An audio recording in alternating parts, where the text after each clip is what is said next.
Praise the Lord. आप सबको जय मसीह की। मैं परमेश्वर का धन्यवाद देता हूं आज की सुबह दिखाने के लिए। एक और दिन परमेश्वर ने हम सबके जीवन में जोड़ दिया। हम परमेश्वर को कोटि कोटि धन्यवाद दें। नया संदेश लेकर मैं आपके सम्मुख उपस्थित हूं और आज का संदेश रिलेटेड है हमारी बरकतों से, हमारी आशीषों से। कैसे हम परमेश्वर से आशीष बरकत पा सकते हैं। और सबसे बड़ी बात यह है कि एक वचन ऐसा है बाइबल में, अगर हम उसको फॉलो करें तो हमारी आशीषों को कोई रोक नहीं सकता। एक वचन है जो प्रभु यीशु मसीह ने कहा, अगर हम वैसा करें, क्योंकि वो एक वचन ही नहीं, वो प्रभु यीशु मसीह की आज्ञा भी है। अगर ऐसा करेंगे तो परमेश्वर हमें अपरंपार आशीष से भर देगा। तो क्या है वो वचन, कैसे हम उसको फॉलो करें, क्या करें ऐसा कि परमेश्वर हमें आशीषित करें। क्योंकि बहुत ज़रूरी है कि हमें धन की आशीष मिले ताकि हमारी सारी ज़रूरतें पूरी हों और हम प्रभु की महिमा करने वाले बन सकें। Praise the Lord. तो बने रहिएगा मेरे साथ शुरू से लेकर अंत तक और पूरा संदेश सुनिए और इसे शेयर भी कीजिए, क्योंकि बहुत से लोग हैं जिन्हें धन की आशीष की बहुत सख्त ज़रूरत है। अगर इस वचन को फॉलो करेंगे तो परमेश्वर ज़रूर आशीषित करेगा। ट्रू पल्स में आज का सवाल है कि सुलेमान की एक बेटी है, उसका नाम क्या है। पहला राजा की पुस्तक में उसका जिक्र है। अगर जानते हैं तो कमेंट्स में लिख दीजिए, नहीं तो डिस्क्रिप्शन में आपको इस सवाल का जवाब मिल जाएगा। Praise the Lord.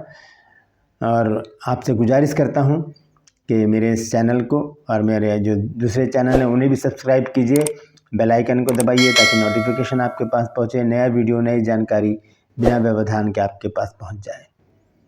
मैं धन्यवाद देता हूँ आप सभी का कि आप सभी ने मेरे लिए हृदय से प्रार्थना की, जिसकी वजह से मैं मृत्यु से बच सका। आज मैं जीवित हूँ, सही सलामत हूँ, भला चंगा हूँ और फिर से परमेश्वर के काम में लग चुका हूँ। कमज़ोरी है, इसके लिए भी प्रार्थना करते रहिएगा कि परमेश्वर मुझे फिर से ताकत दे ताकि मैं और शिद्दत के साथ परमेश्वर के कार्य को कर सकूँ। अगर आपके मन में आता है कि आप हमारी मिनिस्ट्री के लिए या हमारी मेरा जो चैनल है इसके ग्रोथ के लिए अगर आप कुछ हेल्प करना चाहते हैं तो मोस्ट वेलकम। यहाँ पर ये नंबर मैंने दिए हैं, पेटीएम का और गूगल पे का। अगर आप चाहते हैं कि हमारी मिनिस्ट्री आगे बढ़े और चैनल का ग्रोथ हो तो आप ज़रूर अपनी मुट्ठी खोलिएगा, क्योंकि परमेश्वर कभी भी किसी का कर्ज नहीं रखता। आज के वचन में आप देख सकते हैं, इस वचन में आज यही समझाने वाला हूँ मैं। तो ध्यान से सुनिएगा पूरा संदेश और इसे शेयर भी कीजिएगा ताकि बहुत से लोग इन बातों को जान सकें। आइए एक छोटी सी प्रार्थना करके आज के वचन को मैं शेयर करूँगा। जीवित और महान दयालु पिता परमेश्वर, हम तेरा धन्यवाद देते हैं, तेरा शुक्र, तेरी तारीफ, तेरी बड़ाई करते हैं प्रभु, क्योंकि तू इस योग्य है। धन्यवाद देते हैं प्रभु जी आज के दिन के लिए जो तूने हमें दिखाया। विनती में प्रार्थना करता हूँ प्रभु, जितने भी लोग इस वचन को देख रहे हैं, सुन रहे हैं, उन सब पर मैं तेरी आशीष बोलता हूँ। हर एक को आशीषित कर, हर एक की रोग, बीमारी, चिंता, परेशानियाँ, दुख, तकलीफ़ें, लड़ाई झगड़े, तफरके, मनमुटाव, बांझपन, कर्जा, नशा, बेरोजगारी, कमी घटिया और बुरी बीमारी हर एक के घर से दूर कर दे प्रभु। तलाक की समस्याएं अपने बच्चों के घरों से दूर कर, और जो लोग खो गए हैं उन्हें वापस घर पर फेर कर ला ताकि उन घरों में आनंद बनाया जाए। आज के वचन को शेयर करने मेरी मदद सहायता कर, यीशु के नाम से मांगता हूँ, आमीन। Praise the Lord. तो आइए आज के संदेश को शुरू करेंगे। और बाइबल में एक वचन है, मत्ती 7 अध्याय और उसका 7 पद। अगर हम उसे पढ़ें तो वहाँ पर इस प्रकार से लिखा है कि मांगो तो तुम्हें दिया जाएगा, ढूंढोगे तो तुम पाओगे और खटखटाओगे तो तुम्हारे लिए खोला जाएगा। ये वो वचन है जो हमें मुँह ज़बानी याद रहता है, हम इसे कभी नहीं भूलते। और बहुत से लोग प्रार्थना में भी इस वचन को बोलते हैं कि प्रभु तूने ही कहा है मांगो तो तुम्हें दिया जाएगा, इसलिए हम तुझसे मांग रहे हैं।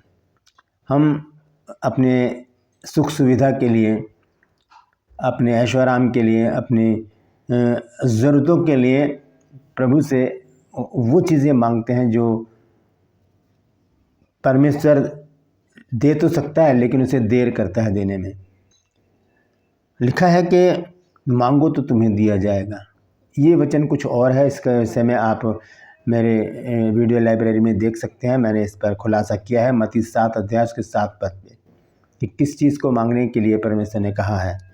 हम यहाँ पर देखते हैं मत्ती 6 अध्याय और उसके 33 पद में क्या लिखा है यहाँ लिखा है इसलिए पहले तुम उसके धर्म और राज्य की खोज करो तो ये सब वस्तुएं भी तुम्हें मिल जाएंगी।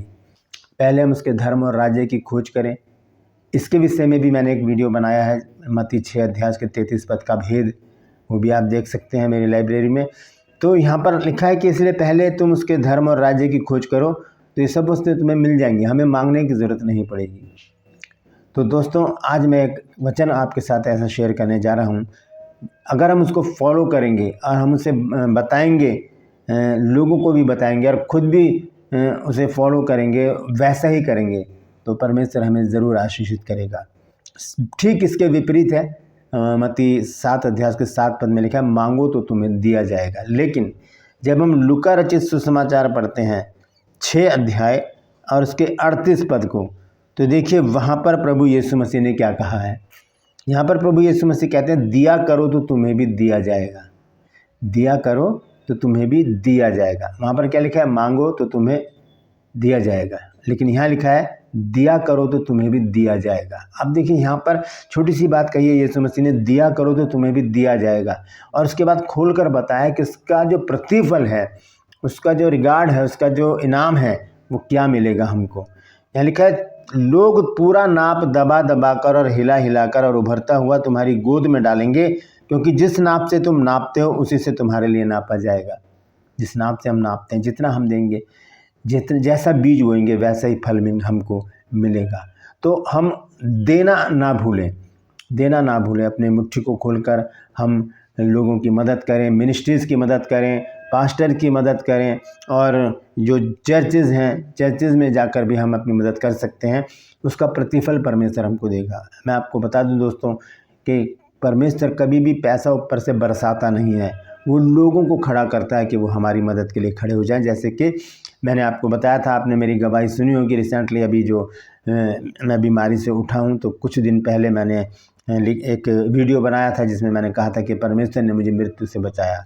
वो वीडियो ज़रूर देखिएगा कि किस तरह से लोगों ने खड़े होकर मेरी हेल्प की है, मेरी मदद की है, और जो लाखों रुपया मेरा जो बीमारी में लगा है उसमें से एक पैसा मेरे को नहीं लगाना पड़ा, सब लोगों ने खड़े होकर किया, क्योंकि परमेश्वर ने ऐसा उचित समझा कि वो मेरी सहायता करें। तो यहाँ लिखा है कि दिया करो तो तुम्हें भी दिया जाएगा। ये बहुत सटीक बात प्रभु यीशु मसीह ने कही है, एक समझाने वाले तरीके से, और एक आज्ञा के तौर पर। इसको हम आज्ञा के तौर पर भी देख सकते हैं। लिखा है कि दिया करो तो तुम्हें भी दिया जाएगा। दिया करो एक आज्ञा है, तुम्हें भी दिया जाएगा, ये एक वाचा है प्रभु यीशु मसीह के। तुम दो तो सही, फिर मैं भी तुम्हें दूंगा। जैसे कहते हैं ना कि मांगो तो तुम्हें दिया जाएगा, मांगो एक आज्ञा है तो दिया जाएगा, एक वाचा है, एक वायदा है प्रभु यीशु मसीह का।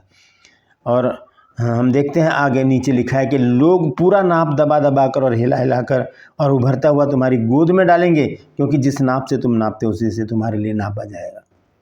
हम जब नीति वचन में देखते हैं 11 अध्याय में, तो वहाँ पर देखिए आखिर में क्या लिखा है 24 पद में। नीति वचन 11 अध्याय 24 पद, यहाँ लिखा है ऐसे हैं जो छितरा देते हैं तो भी उनकी बढ़ती ही होती है, और ऐसे भी हैं जो यथार्थ से कम देते हैं और इससे उनकी घटती ही होती है। छितरा देना मतलब बिखेर देना। ज़रूरी नहीं है कि हम एक लगे बंदे दान को ही दें, जितना हो सके परमेश्वर जब भी मन में डाले वैसा ही करें, जैसा परमेश्वर मन में डाले, ना कुड़ के ना दबाव में। वचन साफ रीति से कहता है 1 कुरिन्थियों 9 की 6 आयत में कि ना तो कुड़ के करें, ना दबाव में आकर के पास्टर जी ने बोला है, हमारे पास्टर जी ने बोला तो हमें ऐसे करना पड़ेगा। नहीं, खुशी के साथ, क्योंकि परमेश्वर खुशी से, हर्ष से देने वाले से क्या रखता है, प्रेम रखता है। तो लिखा है ऐसे हैं जो छितरा देते हैं तो भी उनकी बढ़ती होती है, और ऐसे भी हैं जो यथार्थ से कम देते हैं, इससे उनकी घटती ही होती है। तो दोस्तों हम देखते हैं लूका रचित सुसमाचार में प्रभु यीशु मसीह ने एक आज्ञा दी कि दिया करो, और फिर वाचा बांधी इसके साथ कि तुम्हें भी दिया जाएगा। लिखा है कि दिया करो तो तुम्हें भी दिया जाएगा। साफ रीति से वहाँ पर प्रभु यीशु मसीह ने लिखा है। दोबारा से पढ़ देता हूँ, दिया करो तो तुम्हें भी दिया जाएगा, लोग पूरा नाप दबा दबा कर और हिला हिला कर और उभरता हुआ तुम्हारी गोद में डालेंगे, क्योंकि जिस नाप से तुम नापते हो उसी से तुम्हारे लिए नापा जाएगा। Praise the Lord. तो दोस्तों, अगर हम प्रभु से आशीषित होना चाहते हैं, प्रभु से आशीष पाना चाहते हैं, बरकतें पाना चाहते हैं, तो हमें पहला कदम बढ़ाना पड़ेगा। हमें अपनी मुट्ठी को खोलना पड़ेगा, हमें दान करना पड़ेगा, दान पुण्य करना पड़ेगा, हमें देना पड़ेगा, ताकि परमेश्वर भी हमको उसका प्रतिफल लौटा के दे। मैं फिर बता रहा हूँ कि परमेश्वर बरसाएगा नहीं, लोगों को खड़ा करेगा ताकि वो मदद के लिए तैयार रहे। Praise the Lord. परमेश्वर इन वचनों के द्वारा हम सबको आशीषित करे। अगर बात समझ में आई है आपके तो ज़रूर कमेंट्स में लिखिएगा। अगर आज कुछ नया सीखा है तो बताइएगा कमेंट्स में। और अगर आपके मन में भी कोई सवाल आ रहा है तो ज़रूर बताइएगा कि